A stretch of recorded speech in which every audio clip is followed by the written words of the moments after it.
he really carried you guys in that third quarter too. I mean, I think there were only maybe 3 guys. Coach Karakoudas on Ryder Frost. He had almost all those points there in that third quarter to help you pull away. Yeah, I mean, Ryder's a mismatch for most teams. You know, I can't honestly. I'm having a hard time even thinking about the game. I'm so bummed out about Rook Lamb. I mean, I've never seen anything like it with one kid.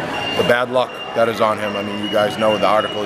It's in the Salem News today, and then to dislocate his elbow and go out like that, it's just. I don't even really remember coaching the second half. I wanted to cry. I wanted to throw up.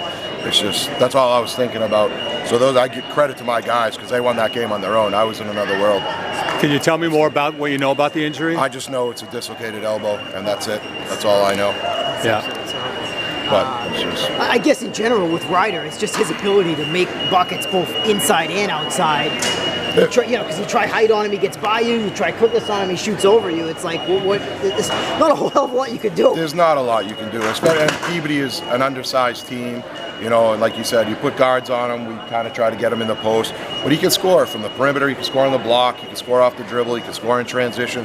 Because that's another thing that people don't really appreciate is how well he runs the floor. So in our transition, he's up and down, scoring buckets, rebounds the hell out of the ball on both ends of the floor for us. And he passes the ball well. I mean, normally you see a guy go for 40 points, he doesn't have 6 assists.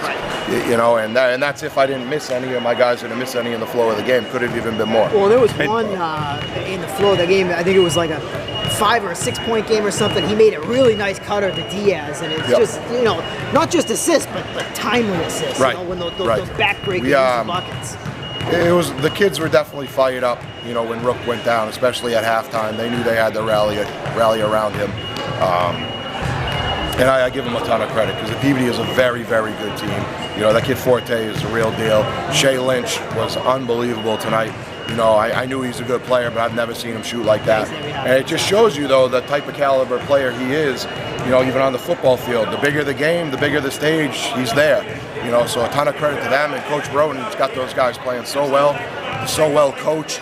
They play hard. They all know their roles. And that was a really good high school basketball game. I mean, that took everything we had to be able to pull away from those guys tonight. As good as Frost was tonight, you guys offensively in the second half were finding open guys, a lot of different open guys. Right.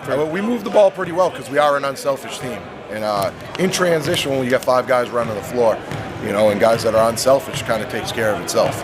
It's great to see Diaz build on that great game at the Garden too. I mean, not just have a great game there, but then have a good game earlier in the week and then 20 tonight. He's had probably 4 or 5 20-point games for us this season. You know, the very first game of the year against Marblehead, I think he had 27, which opened it up with his career high. You know, so he's been able to score the ball for us. But the other thing, he's a very underrated defender. We put him on a lot of good players. And I can't say enough about TJ Betts, who came in, and I'm not going to say shut down Forte because he did not shut him down. But he made him work. Made him work. And I'll be honest with you, that defensive effort by him could have won us the game, on that side of the ball. I can't say enough about him because he's also another guy that's been battling injuries, had a bad knee, bad ankle. He's missed a lot of time, and he may not even have known his number was going to be called tonight, to be honest with you. And he played the entire second half, most of the second quarter, and never came off Forte. And that's a tough assignment for somebody, and he did it with flying colors.